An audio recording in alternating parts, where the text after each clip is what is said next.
যে কোনো রবি সিমের কল হিস্ট্রি দেখার জন্য আপনারা চলে যাবেন আপনার ফোন থেকে যে কোনো একটি ব্রাউজারে যাওয়ার পরে আপনারা ইউআরএল বারে সার্চ করবেন গুগল লিখে, তারপর আপনারা গুগলে সার্চ করবেন রবি মাই অ্যাকাউন্ট লিখে। রবি মাই অ্যাকাউন্ট লিখে সার্চ করার পরে আপনারা দেখতে পারবেন অনেকগুলো সার্চ রেজাল্ট চলে আসছে আপনাদের সামনে। আপনারা একটু নিচের দিকে গেলে দেখতে পারবেন রবি ই কেয়ার লগইন নামের একটি অপশন। আপনারা এখান থেকে এই রবি ই কেয়ার এই অপশনটিতে ক্লিক করবেন। রবি ই কেয়ারে ক্লিক করলে আপনাদের সামনে এরকম একটি অপশন আসবে। আপনারা এখান থেকে নিচে দেখতে পাচ্ছেন রেজিস্টারের একটি অপশন। আপনারা এখান থেকে এই রেজিস্টারে ক্লিক করবেন। রেজিস্টারে ক্লিক করার পরে আপনারা দেখতে পারবেন এখানে পার্সোনাল ডিটেইলস নামের একটি অপশন চলে আসছে। এখানে দেখতে পাচ্ছেন 3টি ঘর রয়েছে, যার ভিতরে প্রথম ঘরটিতে আপনি সেই রবি নাম্বারটি দিবেন যে রবি নাম্বারে কল লিস্ট আপনি দেখতে চান। তারপরে নিচে যে 2টি ঘর রয়েছে এই 2টি ঘরের ভিতরে আপনারা পাসওয়ার্ড দিবেন, যে পাসওয়ার্ডটি দিয়ে আপনি পরবর্তীতে এই অ্যাকাউন্টটিতে লগইন করে কল ডিটেইলস দেখবেন। অবশ্যই এই পাসওয়ার্ডটি মনে রাখবেন। এখানে আপনারা একই পাসওয়ার্ড 2 বার দিবেন। একই পাসওয়ার্ড 2 বার দেওয়ার পরে এখানে নিচে দেখতে পাচ্ছেন সবুজ কালারের একটি রেজিস্টার বাটন। আপনারা এখান থেকে এই রেজিস্টার বাটনে ক্লিক করবেন।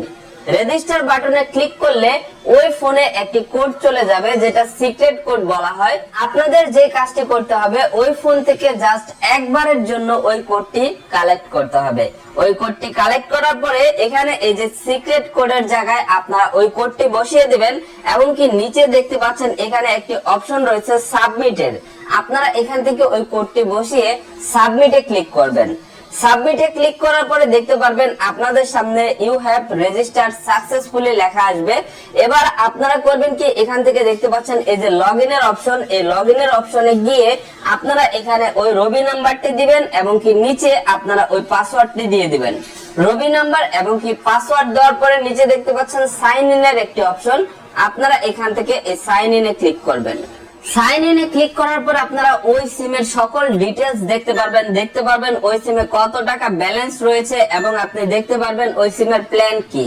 তো এবার কল লিস্ট দেখার জন্য আপনাদেরকে যে কাজটি করতে হবে, এখানে উপরে দেখতে পাচ্ছেন মাই ব্যালেন্স এন্ড ইউজেস নামের একটি অপশন। আপনারা এখান থেকে এই অপশনটিতে ক্লিক করবেন।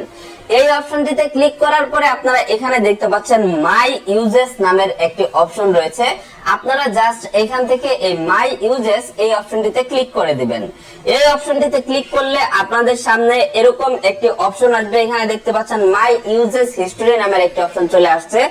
এখান থেকে আপনারা দেখতে পাচ্ছেন ফ্রম এবং টু নামের 2টি অপশন।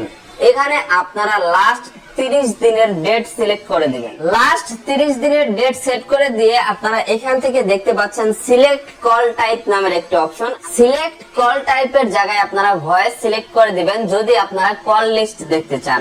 আর যদি আপনারা এসএমএস লিস্ট দেখতে চান, তার মানে উনি কোন কোন নাম্বারে এসএমএস পাঠিয়েছে সেটা যদি দেখতে চান, তাহলে অবশ্যই এখান থেকে আপনারা এসএমএস সিলেক্ট করে দিবেন। সিলেক্ট করে দেওয়ার পরে নিচে দেখতে পাচ্ছেন সার্চের একটি অপশন। এখান থেকে আপনারা এই সার্চে ক্লিক করবেন।